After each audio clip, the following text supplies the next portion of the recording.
अस्सलाम वालेकुम వరహమతుల్లాహి వబరకాతుహు అవుజు బిల్లాహి మినష్ షైతానిర్ రజీం బిస్మిల్లాహిర్ రహమానిర్ రహీం. శాపగ్రస్తుడైన సైతాను బారి నుంచి సృష్టికర్త అయిన అల్లాహ్ యొక్క రక్షణని, అల్లాహ్ యొక్క సహాయాన్ని రక్షణ వేడుకుంటూ ఉన్నాను. ఆమీన్.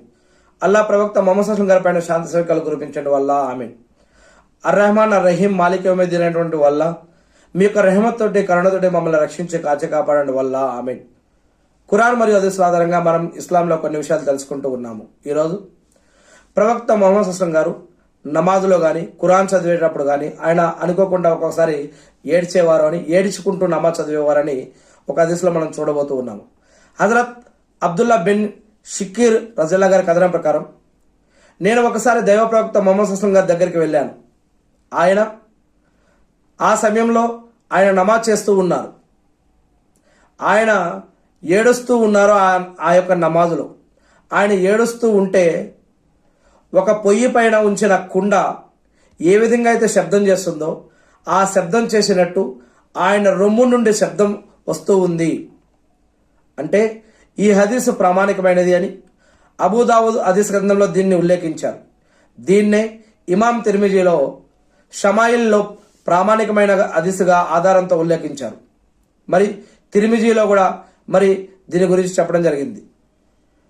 మరి ఏది ఏమైతేనేమి ఈ హదీసు ద్వారా దైవ ప్రవక్త ముహమ్మద్ సల్లల్లాహు అలైహి వసల్లం గారు నమాజు చేస్తూ ఉన్నప్పుడు దైవభీతితో ఎంతగానో వినిపించేవారు, ఏడ్చేవారు, బాధపడేవారు, కంటి నుంచి నీళ్లు కూడా వచ్చేవి, ఒక్కొక్కసారి ఆయన రొమ్ము నుంచి కూడా శబ్దం వచ్చేది అని తెలుస్తూ ఉంది.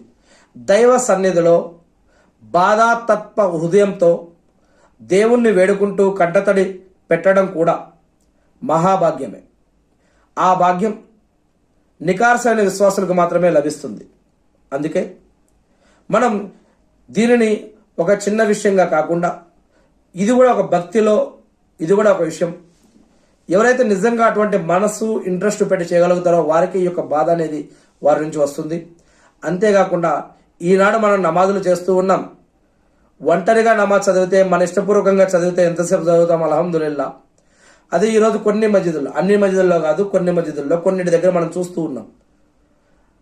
ఉదాహరణకి తరావీ నమాజ్ కానీ, ఇంకా కొన్ని జోహార్ అసర్ నమాజుల్లో కానీ, ఇంకా వేరే నమాజులు కానీ, ఎక్కడికైనా వెళ్ళినప్పుడు మనం ప్రయాణంలో కానీ, వేరే దగ్గర ఉన్నప్పుడు కానీ చూసినట్లయితే వెనక నిలబడ్డ వారి యొక్క సూర్యఫాతిహా చదవడం పూర్తి కాదు. ఈ లోపల వారి యొక్క సూర్యఫాతిహా, ఖురాన్ చదవటం, సూరాలు వేరే రకాలలో కూడా వెళ్ళిపోతారు. ఎంత స్పీడ్గా చదువుతారు చూడండి.